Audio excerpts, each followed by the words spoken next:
বন্ধুরা, আজকে করবো চানা পনির। তো কী করে করি দেখলাম। কড়াইটা বসিয়ে দিলাম। কড়াইটা গরম হয়ে গেছে, তেল দিয়ে দিই।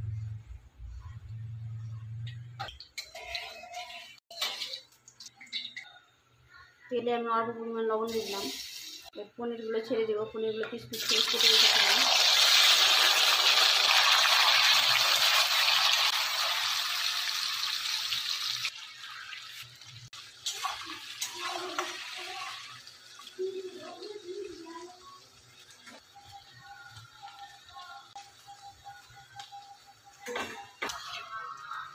পনিরগুলো ভাজা হয়ে গেছে, মুছে নেব।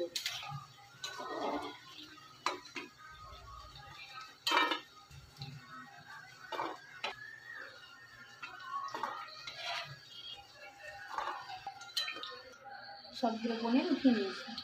পনির ভাজার তেলেই আমি শুকনো লঙ্কা আর জিরা ফোড়ন দিব।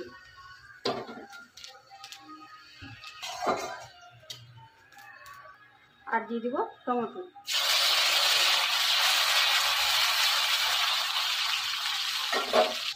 এখন দেবো জিরার গুঁড়ো, আদার গুঁড়ো, ধনার গুঁড়ো দিয়ে ভালো করে নেড়ে নেব।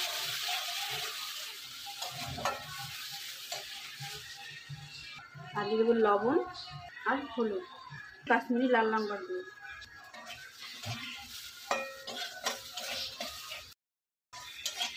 আর দিয়ে দেবো অল্প পরিমাণ জল দিয়ে মশলাটা কষিয়ে নেব।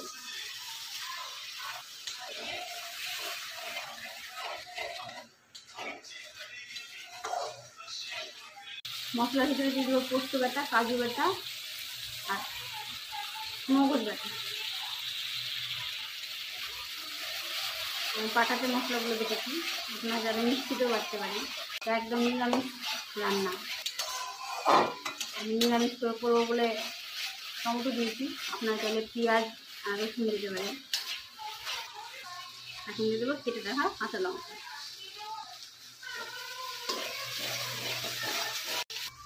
এবার দিয়ে দেবো কাবলি ছোলা, সিদ্ধ করে রেখেছি কাবলি ছোলা।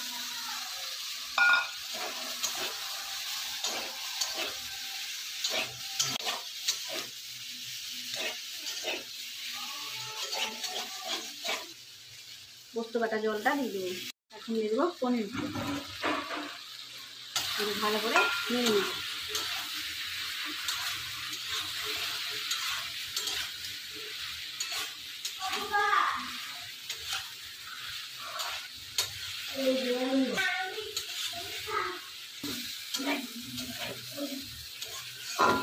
কষানো হয়ে গেছে, এখন জল দিতে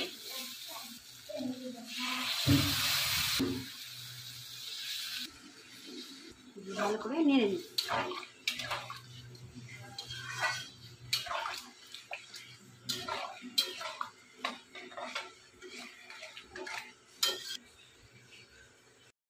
তরকারিটা ফুটে গেছে,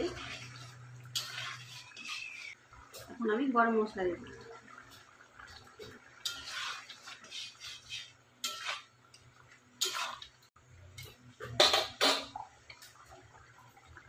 অল্প পরিমাণ চিনি দিয়ে দিলাম।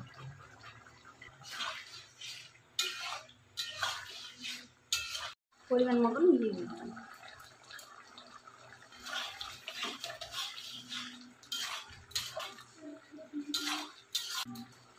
এখন নামিয়ে নিই।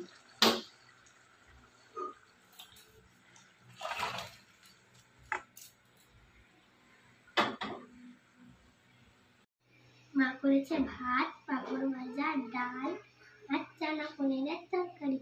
মা পাঁপড় ভাজা আর ডালটা ভিডিওর সামনে দেখাইনি, খেয়ে দেখি কেমন হয়েছে।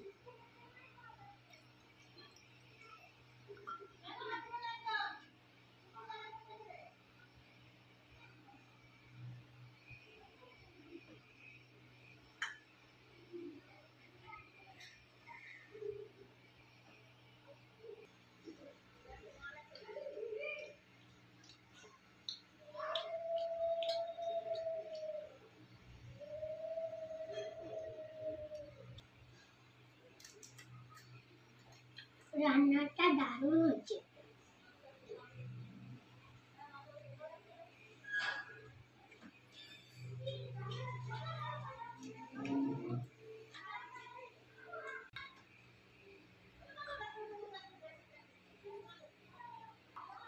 আপনারাও এরকম করে বাড়িতে করে দেখবেন, খেতে ভালো লাগে। ভিডিওটা আমি এখানে শেষ করলাম। ভিডিওটা কেমন হয়েছে অবশ্যই কমেন্টে জানাবেন।